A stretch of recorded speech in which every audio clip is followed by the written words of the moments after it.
दुनिया बहनों, भारत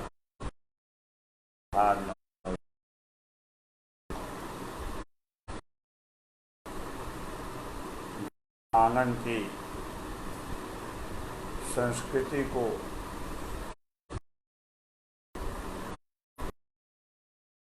बहु समाज सेवा में लगे हुए देश के समस्त संस्थाओं और हमारे देश पर तैनात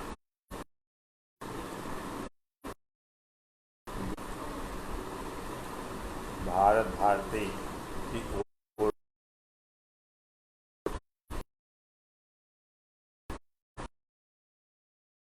भारतीय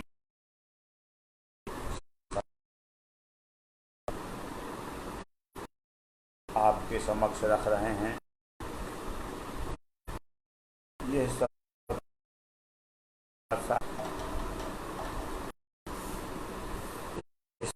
एपिसोड का 17वां अलंकरण वार्षिक।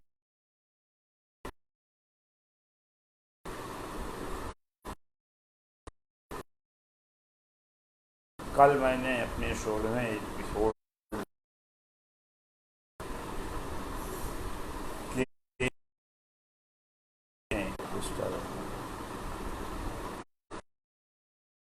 आया था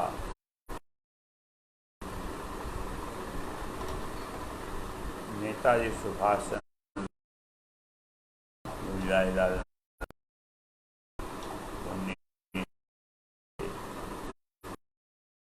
सुभाष चंद्र बोस की जन्म शताब्दी पर अहमदाबाद में जाकर दिया गया था। गुलजार लाल जी की स्वास्थ्य इस स्थिति में नहीं था कि वो यात्रा कर सके। इस एपिसोड में यह बताना रह गया था कि नेताजी सुभाष चंद्र बोस अवार्ड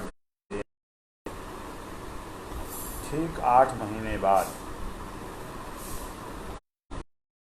देश के भूले बिसरे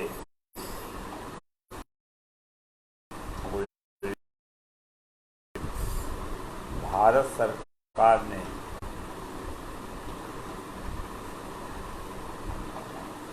ठीक 8 महीने बाद सरकार ने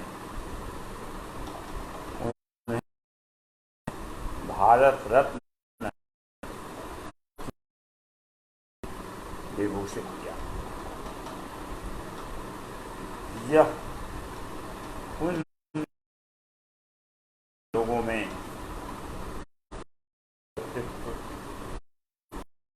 के लिए एक आदर्श हुआ। सम्मान देने के बाद हमारी भारत सरकार की निंदा टूटी और उन्होंने 15 अगस्त 1998 को गुलजार लाल नंदा जी को भारत रत्न से सम्मानित।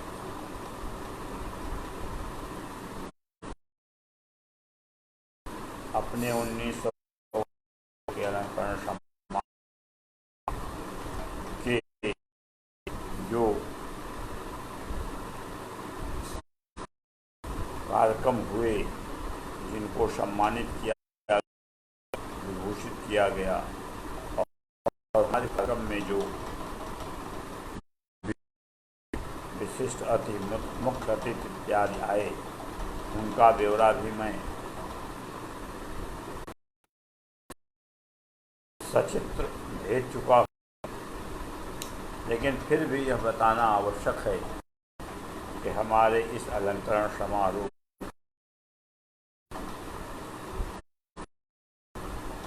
प्रयाग उच्च न्यायालय के न्यायमूर्ति श्री राम प्यारे जी थे। सुल्तानपुर का सौभाग्य था कि राम प्यारे शुक्ल जी सुल्तानपुर के ही निवासी।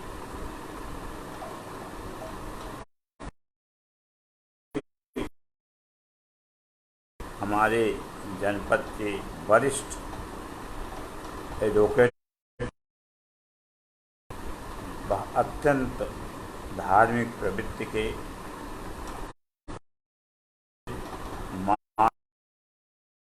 ग्रंथ के पुरोधा श्री गोकुल प्रसाद हमारे विशिष्ट अतिथि थे। उन्हीं के साथ सुल्तानपुर जनपद के वयोवृद्ध स्वतंत्रता सेनानी श्री गुरु प्रसाद सिंह भी थे। उन्हीं के साथ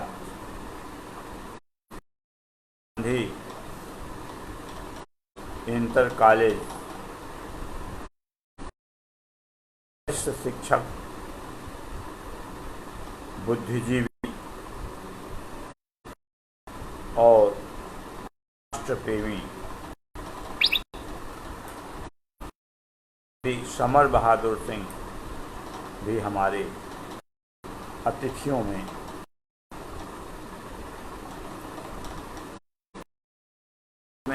जो हमारे भारत भारती द्वारा सम्मानित विभूतियाँ थीं, उसमें मुख्य रूप से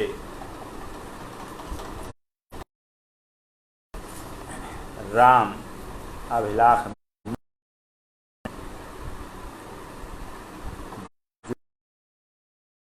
राम के निवासी थे और इन्होंने समाज की सेवा में मील का गाड़ रखा था। पूरे जिले में जहाँ कहीं भी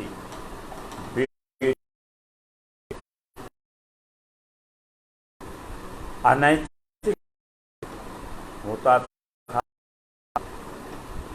या उस प्रति कहीं सुगबुगाहट लगती थी तो वह अपना काम धाम छोड़कर तन मन धन से पुलिस का दरवाज़ा खटखटाते थे और ऐसे संभावित दुराचार को रोकने में यथाशक्ति समाज की सेवा करते। ऐसे जी को भारत भारत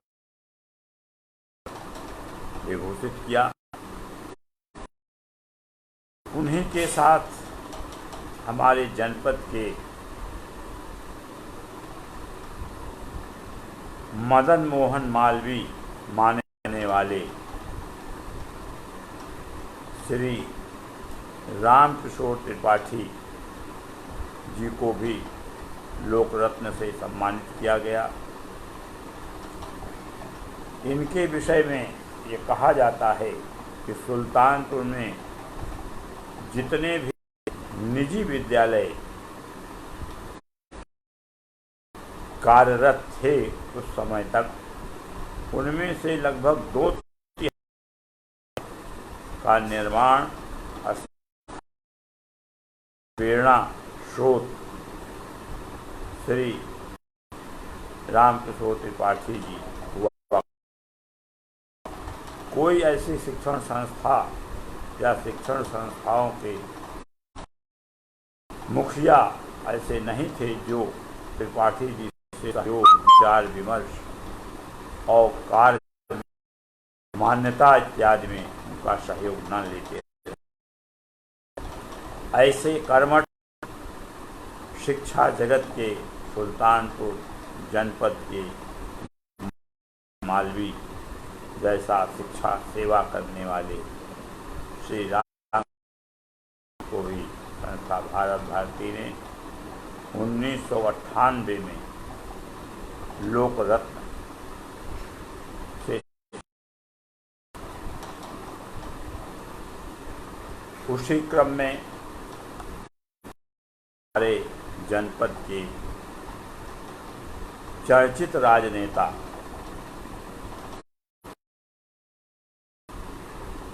एमएलसी के नाम से प्रसिद्ध पद से विभूषित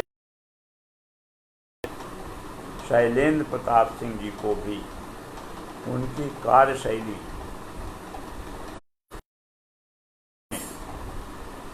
अद्वितीय थी, अनूठी थी और आम चर्चा का विषय रहता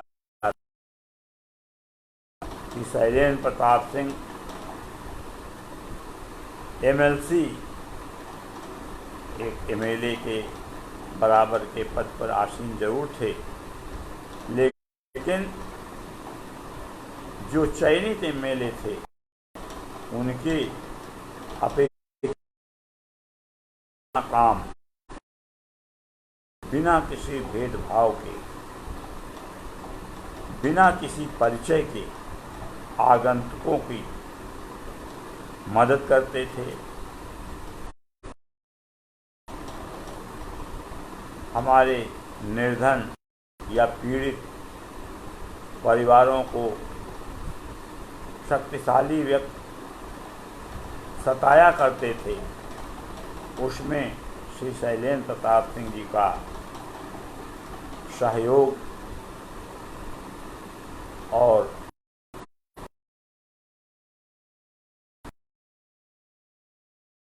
बहुत से दुर्घटनाएं, बहुत से ऐसे काम जो समाज के लिए कष्टदायी हो सकता था, उसे इनके बीच में पड़ने से समाधान हो जाया करता था, शांति हो जाया करती।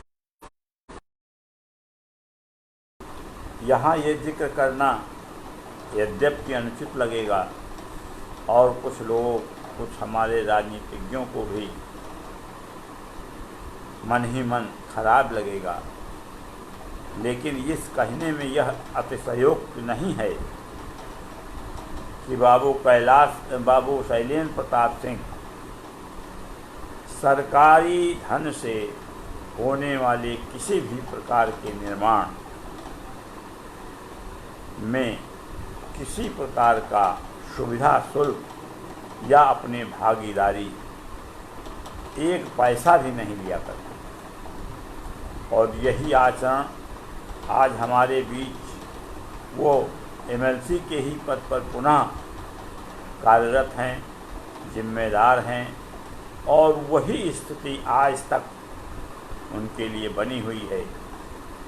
ऐसे सदाचारी राजनीतिज्ञ को भारत भारती ने लोक रत्न से सम्मान करके राजनीतिज्ञों के लिए एक प्रेरणा बिंदु बनाया।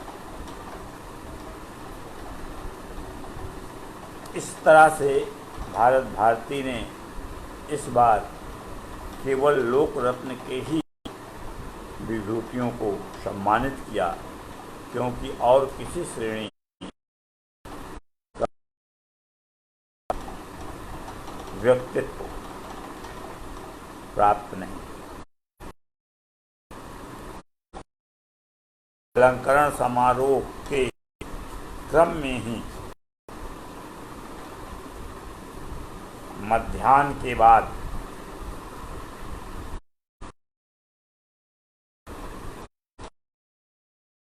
एक घोषणा वर्ष 1997 में ही पूरी होनी थी। सुल्तानपुर से दिल्ली तक की कफन यात्रा का आयोजन निश्चित था। लेकिन संयोगवश वर्ष 1997 का जो अलंकरण समारोह संपन्न होना था वह अहमदाबाद गुजरात संभव हुआ, जिसकी वजह से तत्काल और पहुंचना मुमकिन नहीं था। इसलिए इस कफन यात्रा को अगले वर्ष 1998 के लिए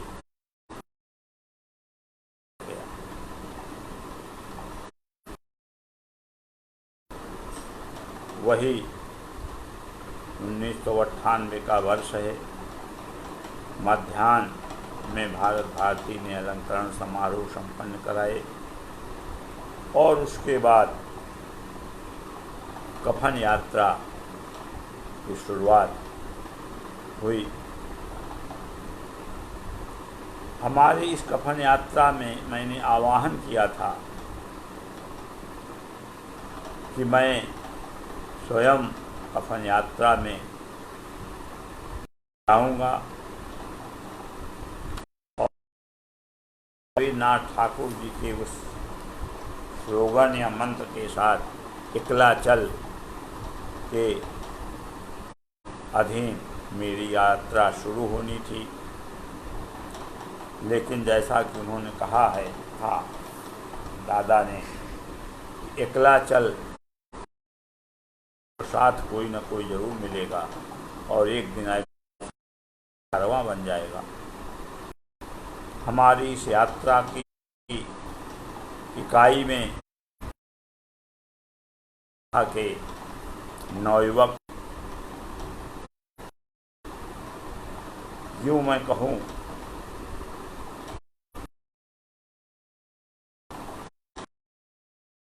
के रूप में मुझे एक ऐसे व्यक्तित्व का साथ मिला के साथ श्री अनूप कुमार गुप्त के नाम से संबोधित करते हैं।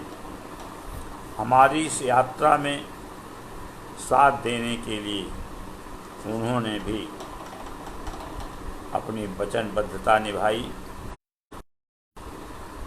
और सायंकाल 5 बजे हम दोनों ने अपने पैसे से अपने कफन खरीदे और उसे सर पर बांधकर की एक जीप में नेताजी सुभाष चंद्र बोस का आदमकद कटआउट लगाकर हम लोगों ने यात्रा शुरू। 4 घंटा घर से यह यात्रा सायंकाल प्रारंभ हुई। जिस समय हम लोगों ने यह यात्रा का प्रस्थान किया, उस समय विदाई देने वालों में 100 घंटा घर में अनेकों लोग उपस्थित थे और उन जनसमूह ने हतप्रभ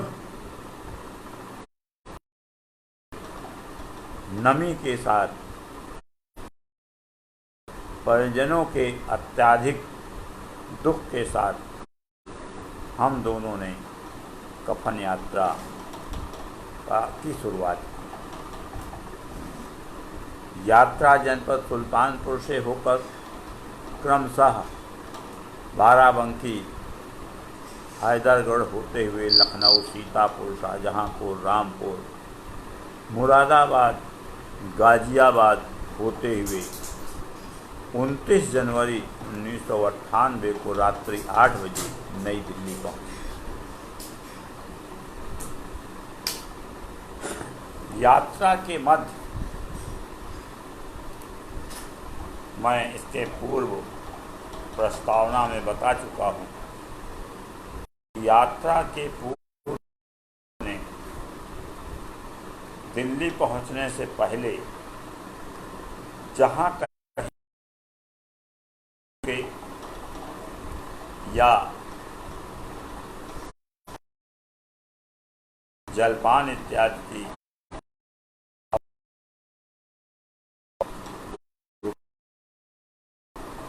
तो जीप पर लगी हुई सुभाष जी की कटआउट को देखकर हर चौराहों पर, हर दुकानों पर भीड़ लग जाया करती। उन भीड़ की मांग होती थी कि आप हमें इसके विषय में बताएं। और जब हम लोग इस यात्रा के विषय में संक्षिप्त जानकारी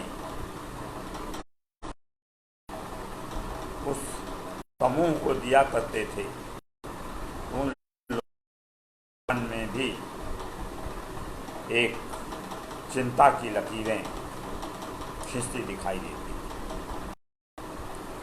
और जहाँ कहीं भी हम लोगों ने जलपान इत्यादि या भोजन इत्यादि किया, किसी दुकानदार ने हम लोगों से उसका मूल्य नहीं लिया, बल्कि कुछ जगहों पर दिन के वक्त में कुछ स्कूल जो मार्ग में पड़ा करते थे ऑन रोड, वहाँ के स्टाफ हम लोगों को बुलाकर स्कूल में ले जाया करते थे। बच्चों के बीच हम लोगों की बातें करवाते थे। और एक दो जगह ऐसा भी हुआ कि स्कूल में जो महिलाएं शिक्षिकाएं थीं, उन्होंने हम लोगों को शुभकामना में राखी करवाई। ये बड़ा भावुक क्षण हुआ करता था। और इसमें एक बात और विशेष देखी गई कि यात्रा के दौरान रोड पर जितने भी पुलिस थाने या पुलिस स्टेशन हुआ करते थे, वे बाहर खड़े चौकीदार जिनके हाथ में बंदूक हुआ करती थी, सुभाष जी का चित्र देखकर ही बिना किसी सोच विचार के तुरंत वो सुभाष जी को सैल्यूट मारते थे अपने ही जगह से और गाड़ी निकल जाती। इस तरह के भावनात्मक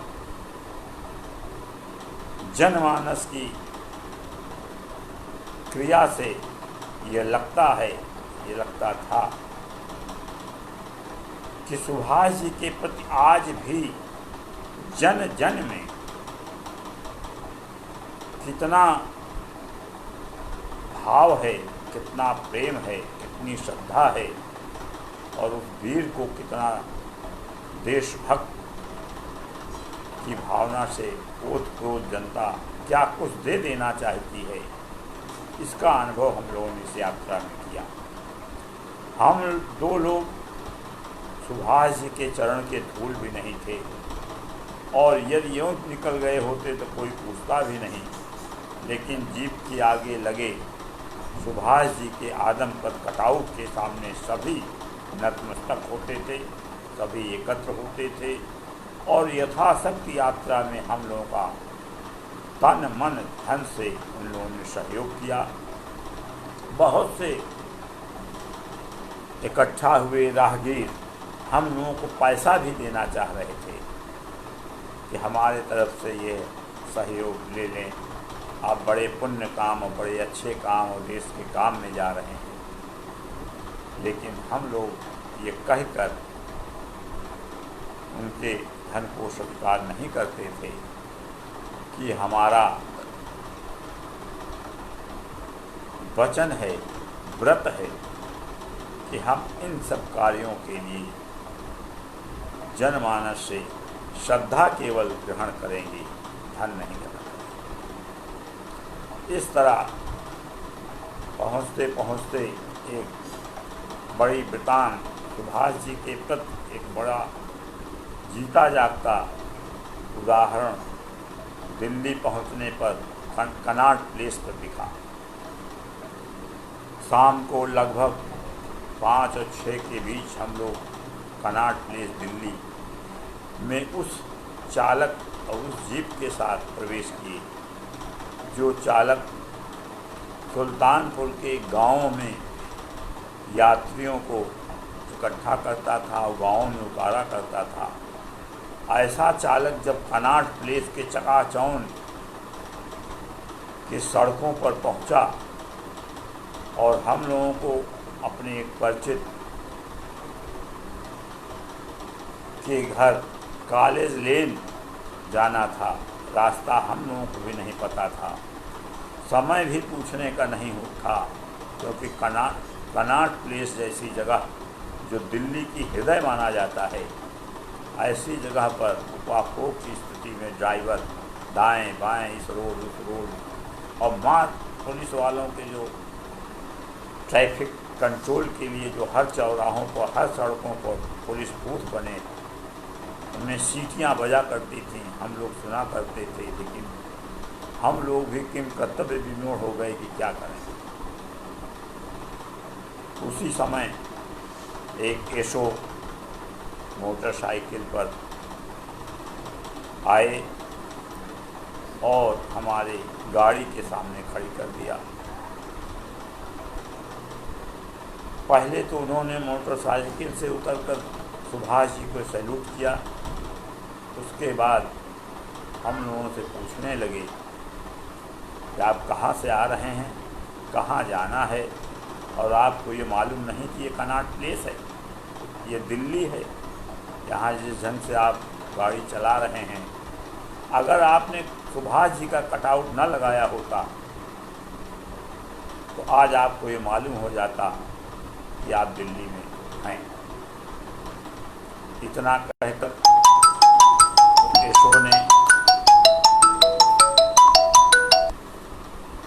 एशो ने एक कांस्टेबल बुलाया और ये कहा कि आप इस जीप में बैठिए और इनको कॉलेज लेन जहाँ ये जाना चाहते हैं वहाँ छोड़कर तब आइए।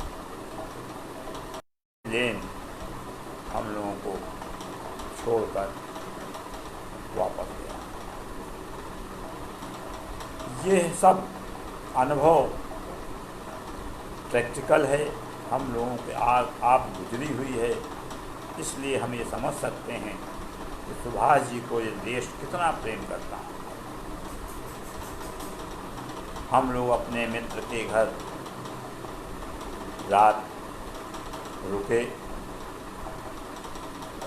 उन्होंने भी बड़ी प्रसन्नता जाहिर की और सुबह फिर हम लोगों ने उनके घर भोजन इत्यादि करके 8 बजे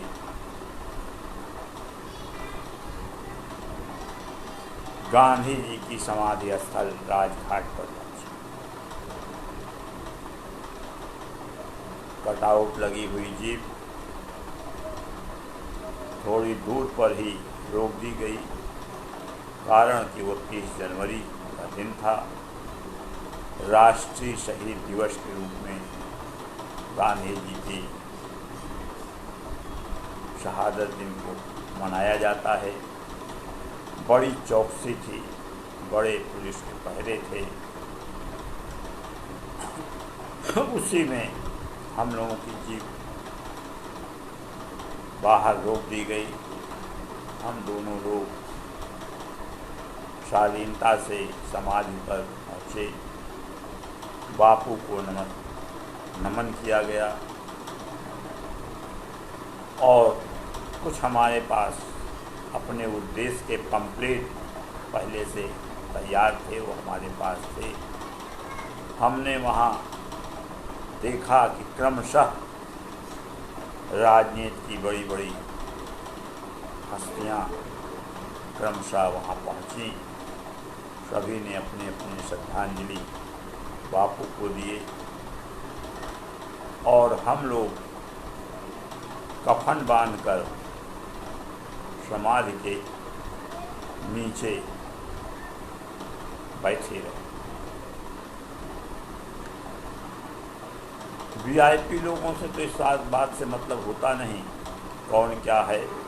वो आए, अपनी सुरक्षा गार्डों के साथ आए, श्रद्धांजलि दी, नमन किया और चले गए।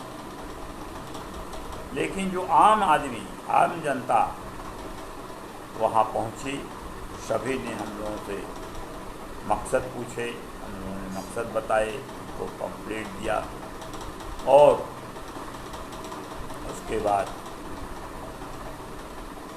कुछ पत्रकार आए जिसमें कुछ विदेशी भी थे। उनको लोगों को हम लोगों ने अपने प्रिंटेड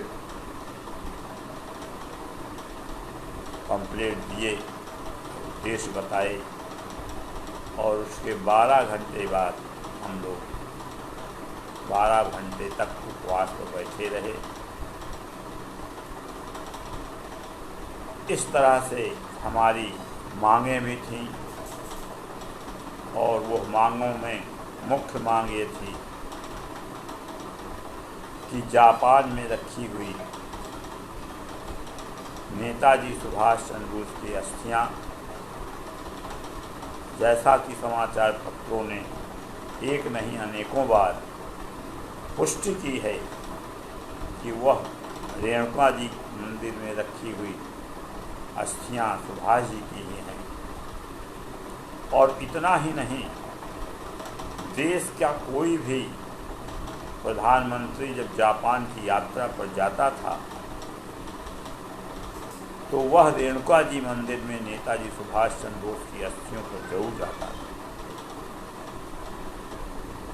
बल्कि अंत में तो यहाँ तक पता लगा कि जब अटल जी जापान की यात्रा पर गए और उन्होंने रेणुका जी मंदिर में सुभाष जी के रखे हुए अस्त्र कलश को देखा तो उनकी आंखें डबडबा गईं और उन्होंने लेटकर साष्टांग दंडवत किया।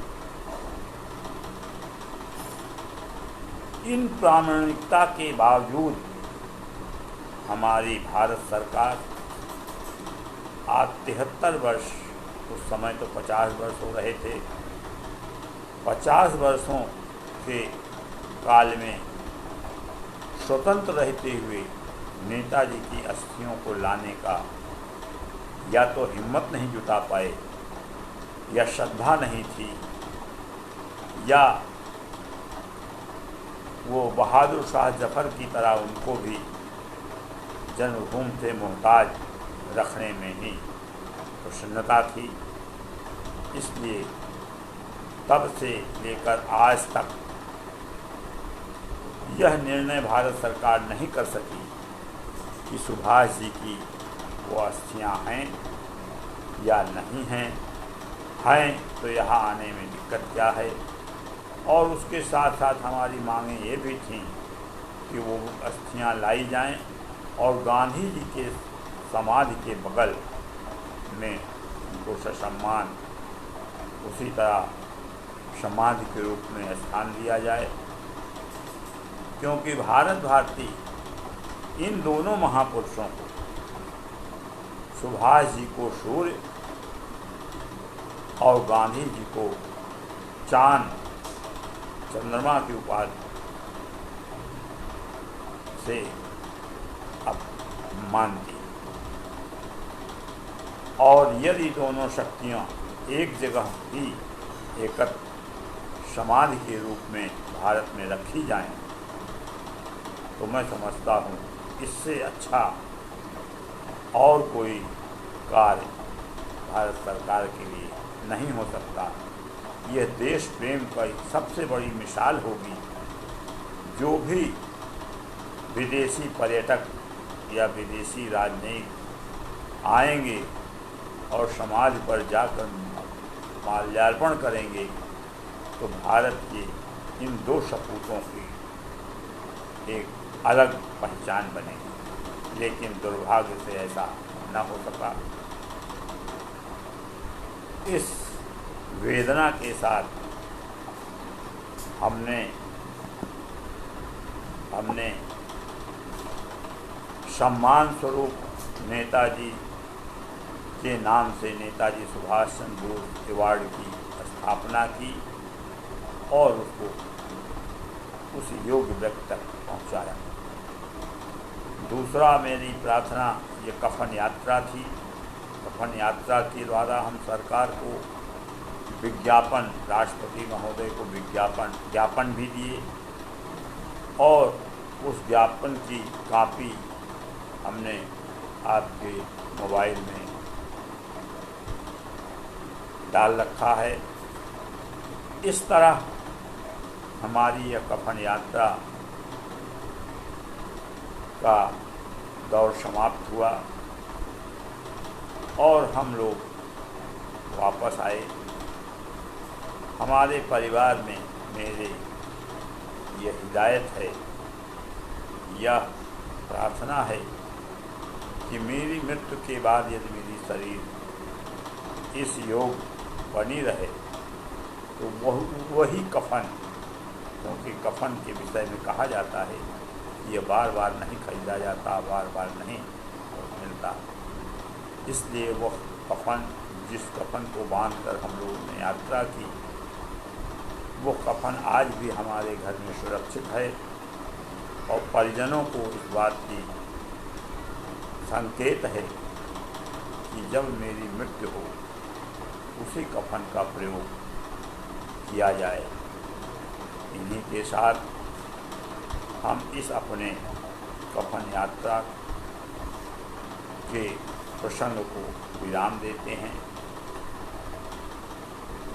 और भारत सरकार में आए हुए सभी सत्ताधीशों से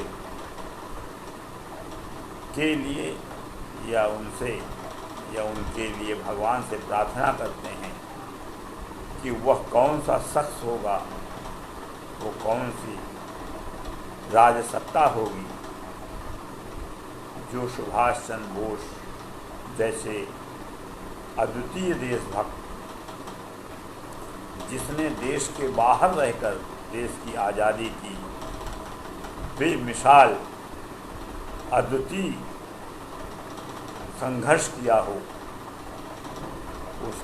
उनकी रहस्य पर से पर्दा उठाने वाला कौन सा सत्ताधीश होगा, कौन सा राजनायक होगा, कौन सा देशभक्त होगा, ये समय इंतज़ार करेगा। मैं रहूं न रहूं, हमारे जैसे लोग रहें न रहें, लेकिन देश की जनता ये ज़रूर देखेगी कि क्या ये कभी पूरा भी होगा या यह काम सदा सदा के लिए संभव है। यह मानकर हम आप सबको नमन करते हैं। जय हिंद।